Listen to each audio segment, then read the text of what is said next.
চাচা চাচা আপনি এখানে? আর আমি আপনার খুঁজতে খুঁজতে পাগল হয়ে গেছি। চাচা চাচা আমার আব্বার বাইসে নেই।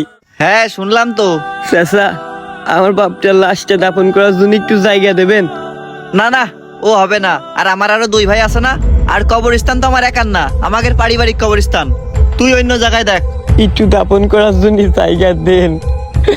এই দাঁড়া, কান্দিস নে। আর ওই জায়গা তো আমার একার না, আমার আরো 2 ভাই আছে, তাদের কাছে শুনে নি।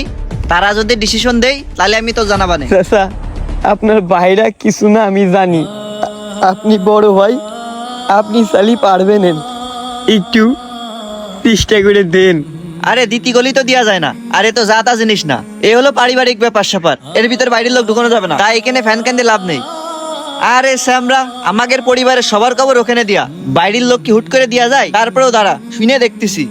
চাচা একটু দেখেন তাড়াতাড়ি, মেলাক্ষণ মারা গেছে তো, আমি সারা জীবন আপনার গোলামি করবানে, আমার এই উপকারটুকু একটু করেন না।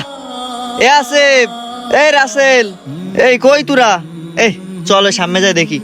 কাজের ভিতরে ঝামেলা। এই হাট হাট, জলদি হাট, ওদের কাজ শুনে দেখি কি কয় ওরা দুইজন। এই আর জানাজার টাইম কয়টার সময় দিছিস? চাচা আসরের পরে। ও আর কান্দিস নে। কি হয়েছে রে বড় ভাই? আরে আর কইস নে, এর বাপটা মারা গেছে, আমাদের পারিবারিক কবরস্থানে কবর দিতে চাচ্ছে। এটা কি সম্ভব? তোর বাপ মারা গেছে কারবালা যায় মাটি দে, এটা পারিবারিক কবরস্থান না? হ্যাঁ মামার বাড়ি না, সারা জীবন কি করেছিস? একটু দাফন করার জন্য জায়গা কিনতে পারিস নি?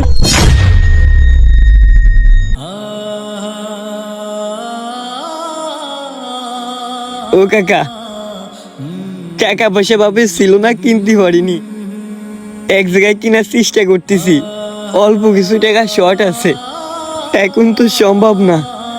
আর কারবালায় মাটি দিলি বাপটার একটু মাঝে মাঝে যাই দেখতে পারবার না, ওরা সইসে নষ্ট করে ফেলে। ও চাচা দেন একটু, দাপন করার জায়গায় তো সমস্যা হবেন না। এই তোকের মতন গরিব মানুষের জন্যই তো কারবালা, ঠিক না মাইজে ভাই? তুই ঠিকই কইছিস। এই তোর বাপ মরে গেছে, যা বাপের কাছে যায় কানগে। আমাদের এই পারিবারিক কবরস্থানে অন্য কোনো কবর দেয়া যাবে না। চাচা আমার ওই আব্বাস ছাড়া আমার দুনিয়ায় কেউ ছিল না, একটু দেন দাপন করার জায়গা করে। ওই কারবালায় আমি কিছুই চিনি নে, অত দূরে আব্বাটার ফেলে তো আসবো। ও চাচা চালি পারবেন, একটু জায়গা দেন চাচা, আমি সারা জীবন আপনাকে জন্য দোয়া করব, আপনার পায়ে ধরি চাচা। আহা, তোর সমস্যা কি বুঝলাম না। কলাম যে দেয়া যাবে না, তারপরেও তুই এসে কাকুতি মিনতি করতেছিস। আরে এটা আমাদের পারিবারিক কবরস্থান, এখানে আমার বাপ দাদার কবর দেয়া রয়েছে, এই জায়গায় তোর বাপের ঢুকবো? চাচা বুঝার চেষ্টা করেন একটু।